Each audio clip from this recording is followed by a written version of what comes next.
ಎಲ್ಲರಿಗೂ ನಮಸ್ಕಾರ. ಸಬಿ ರುಚಿಗೆ ಸ್ವಾಗತ. ನಾನಿವತ್ತು ಚಿಕನ್ ಡೋನಟ್ ಮಾಡ್ತಾ ಇದ್ದೀನಿ. ತುಂಬಾ ಈಸಿಯಾಗಿ ಮಾಡ್ಕೋಬಹುದು. ನೀವು ಈ ಒಂದು ವಿಡಿಯೋವನ್ನು ಎಲ್ಲೂ ಸ್ಕಿಪ್ ಮಾಡದೆ ಪೂರ್ತಿಯಾಗಿ ನೋಡಿ. ವಿಡಿಯೋದಲ್ಲಿ ತುಂಬಾ ಈಸಿಯಾಗಿ ನಾನು ಈ ಡೋನಟನ್ನು ಮಾಡೋದನ್ನು ತಿಳಿಸ್ಕೊಡ್ತಾ ಇದ್ದೀನಿ. ತುಂಬಾ ರುಚಿಯಾಗಿರುತ್ತೆ. ಚಿಕನ್ ಇಷ್ಟಪಡೋರಿಗಂತೂ ತುಂಬಾ ಇಷ್ಟ ಆಗುತ್ತೆ. ಇದು ನೋಡಿ ಯಾವ ಥರ ಗರಿಗರಿಯಾಗಿ ಬಂದಿದೆ ಅಂತ ತೋರಿಸ್ತೀನಿ. ನೋಡಿದ್ರಲ್ಲ, ಮೇಲ್ಗಡೆ ಎಲ್ಲ ಗರಿಗರಿಯಾಗಿ ಕ್ರಿಸ್ಪಿಯಾಗಿರುತ್ತೆ, ಒಳಗಡೆ ಸಾಫ್ಟ್ ಆಗಿರುತ್ತೆ, ತುಂಬಾ ಚೆನ್ನಾಗಿರುತ್ತೆ. ಸಂಜೆ ಟೀ ಟೈಮಿಗೆ ಇದನ್ನು ಮಾಡಿಕೊಂಡ್ರೆ ಸಖತ್ತಾಗಿರುತ್ತೆ. ಬನ್ನಿ ಈ ರೆಸಿಪಿನ ಹೇಗೆ ಮಾಡೋದು ಅಂತ ನೋಡೋಣ. ಅದಕ್ಕಿಂತ ಮುಂಚೆ ನೀವು ನಮ್ಮ ಚಾನಲ್ಗೆ ಹೊಸಬರಾಗಿದ್ದರೆ ಇವಾಗಲೇ ನೀವು ಸಬ್ಸ್ಕ್ರೈಬ್ ಮಾಡಿ, ಪಕ್ಕದಲ್ಲಿರುವ ಬೆಲ್ಲೈಕನನ್ನು ಕೂಡ ಪ್ರೆಸ್ ಮಾಡಿ. ಅದು ಹೇಗೆ ಮಾಡೋದು ಅಂತ ನೋಡೋಣ. ಮೊದಲಿದ್ದಾಗೆ ಒಂದು ಮಿಕ್ಸಿ ಜಾರ್ ತಗೊಂಡಿದ್ದೀನಿ. ಅದಕ್ಕೆ ನಾನು ಒಂದು 1/4 kg ಆಗುವಷ್ಟು ಚಿಕನನ್ನು ತಗೊಂಡಿದ್ದೀನಿ. ಚಿಕನನ್ನು ಚೆನ್ನಾಗಿ ತೊಳೆದು ನಾನಿಲ್ಲಿ ಹಾಕ್ಕೊಂಡಿದ್ದೀನಿ. ಬೋನ್ಲೆಸ್ ಚಿಕನನ್ನು ಹಾಕ್ಕೊಂಡಿರುವಂಥದ್ದು. ಒಂದು 3 ಹಸಿಮೆಣಸಿನ್ಕಾಯನ್ನು ಹಾಕ್ಕೊಂಡಿದ್ದೀನಿ. ಒಂದು 6ರಿಂದ 7 ಎಸಳು ಬೆಳ್ಳುಳ್ಳಿಯನ್ನು ಸಿಪ್ಪೆ ತೆಗೆದು ಕೂಡ ಹಾಕ್ಕೊಂಡಿದ್ದೀನಿ. ಇದರ ಜೊತೆಗೇ 1 ಇಂಚು ಆಗುವಷ್ಟು ಶುಂಠಿಯನ್ನು ಕೂಡ ಕಟ್ ಮಾಡಿ ಹಾಕ್ಕೊಳ್ತಾ ಇದ್ದೀನಿ.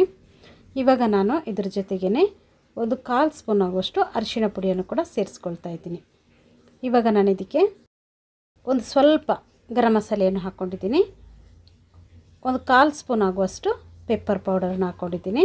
ಒಂದು 1/4 ಸ್ಪೂನ್ ಆಗುವಷ್ಟು ಸೋಂಪನ್ನು ಕೂಡ ಇಲ್ಲಿ ಸೇರಿಸ್ಕೊಳ್ತಾ ಇದ್ದೀನಿ. ಸ್ವಲ್ಪ ಕೊತ್ತಂಬರಿ ಸೊಪ್ಪನ್ನು ಹಾಕ್ಕೊಂಡಿದ್ದೀನಿ. ಕೊತ್ತಂಬರಿ ಸೊಪ್ಪನ್ನು ಹಾಕ್ಕೊಂಡಾದ್ಮೇಲೆ ಇದಕ್ಕೆ ನಾನು ರುಚಿಗೆ ತಕ್ಕಷ್ಟು ಉಪ್ಪನ್ನು ಹಾಕ್ಕೊಂಡಿದ್ದೀನಿ.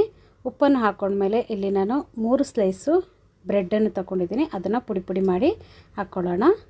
ಬ್ರೆಡ್ಡನ್ನು ನಾನು ಆಲೂಗಡ್ಡೆ ಬದಲಿಗೆ ನಾನಿಲ್ಲಿ ಬ್ರೆಡ್ಡನ್ನು ಉಪಯೋಗಿಸ್ಕೊಳ್ತಾ ಇದ್ದೀನಿ. ಇಲ್ಲಾಂದರೆ ನೀವಿಲ್ಲಿ ಬ್ರೆಡ್ ಹಾಕೋ ಬದಲು ನೀವು ಆಲೂಗಡ್ಡೆಯನ್ನು ಬೇಯಿಸ್ಕೊಂಡು ಇಲ್ಲಿ ಹಾಕ್ಕೋಬೇಕು. ಬ್ರೆಡ್ಡನ್ನು ಹಾಕೋದ್ರಿಂದ ನಾವಿಲ್ಲಿ ಬೇಗನೆ ಮಾಡ್ಕೋಬೋದು ಮತ್ತು ಟೇಸ್ಟು ಕೂಡ ತುಂಬಾ ಚೆನ್ನಾಗಿರುತ್ತೆ. ಗ್ರೈಂಡ್ ಮಾಡಬೇಕಾದ್ರೂ ಒಂದೇ ಸಲ ಇದನ್ನು ನೀವು ಗ್ರೈಂಡ್ ಮಾಡ್ಕೋಬಾರ್ದು. ಸ್ವಲ್ಪ ಹೊತ್ತು ಬಿಟ್ಟು ಇದನ್ನು ಗ್ರೈಂಡ್ ಮಾಡ್ಕೋಬೇಕು. ಆವಾಗ ಇದು ಚೆನ್ನಾಗಿ ಗ್ರೈಂಡ್ ಆಗುತ್ತೆ. ನೋಡಿ, ಈ ಒಂದು ಹದಕ್ಕೆ ನಾನು ಇದನ್ನು ಗ್ರೈಂಡ್ ಮಾಡ್ಕೊಂಡಿದ್ದೀನಿ. ಇಷ್ಟಾದರೆ ಸಾಕು. ಇವಾಗ ಇದನ್ನೊಂದು ಬೌಲ್ಗೆ ತೆಗೆದಿಟ್ಕೊಂಬಿಡೋಣ.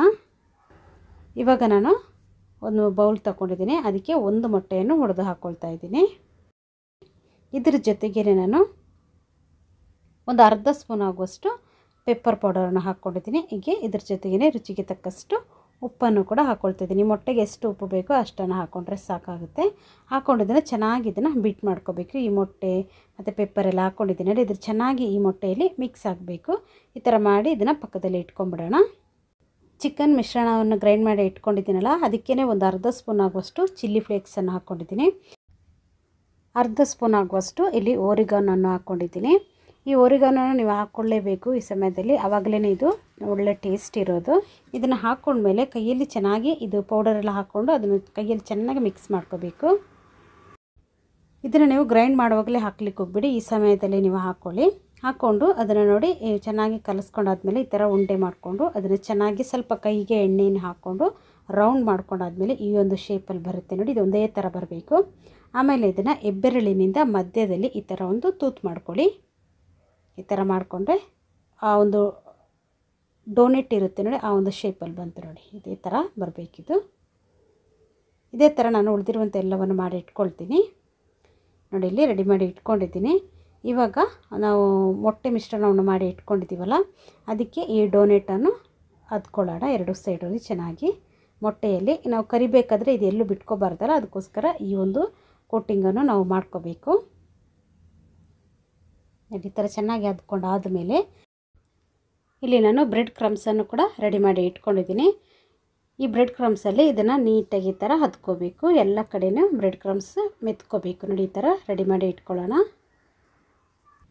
ಈ ಥರ ಮಾಡಿ ನಾವು ರೆಡಿ ಮಾಡಿ ಇಟ್ಕೊಂಡ್ರೆ ನಮಗೆ ಕರೀಲಿಕ್ಕೂ ಕೂಡ ಈಸಿ ಆಗುತ್ತೆ. ಇದೇ ಥರ ನಾನು ಉಳಿದಿರುವಂಥ ಎಲ್ಲವನ್ನು ಮಾಡಿ ರೆಡಿ ಮಾಡಿ ಇಟ್ಕೊಳ್ತೀನಿ. ನೋಡಿ, ಚೆನ್ನಾಗಿ ಇದನ್ನು 2 ಸೈಡು ಬ್ರೆಡ್ಡಿನಿಂದ ಇದನ್ನು ಕೋಟಿಂಗ್ ಮಾಡಿ ರೆಡಿ ಮಾಡಿ ಇಟ್ಕೊಳ್ಳೋಣ. ನೋಡಿ, ಇದೇ ಥರ ನಾನು ಉಳಿದಿರುವಂಥ ಎಲ್ಲವನ್ನು ರೆಡಿ ಮಾಡಿ ಇಟ್ಕೊಂಡಿದ್ದೀನಿ ನೋಡಿ. ಇವಾಗ ನಾವು ಎಣ್ಣೆಯನ್ನು ಕೂಡ ಬಿಸಿಗೆ ಇಟ್ಕೊಂಡಿದ್ದೀನಿ. ನಾನು ಎಣ್ಣೆ ಕೂಡ ಇಲ್ಲಿ ಚೆನ್ನಾಗಿ ಬಿಸಿಯಾಗಿದೆ ನೋಡಿ. ನಾನಿಲ್ಲಿ ಡೋನಟ್ ಇದೆ ನೋಡಿ, ಅದನ್ನು ಈ ಸೌಟಿನ ಮೇಲೆ ಇಟ್ಕೊಂಡು ನಾನಿಲ್ಲಿ ಎಣ್ಣೆಗೆ ಬಿಟ್ಕೊಳ್ತಾ ಇದ್ದೀನಿ. ಆವಾಗ ನಮಗೆ ಎಣ್ಣೆಯಲ್ಲಿ ಬಿಡೋಕ್ಕೂ ಕೂಡ ಈಸಿ ಆಗುತ್ತೆ.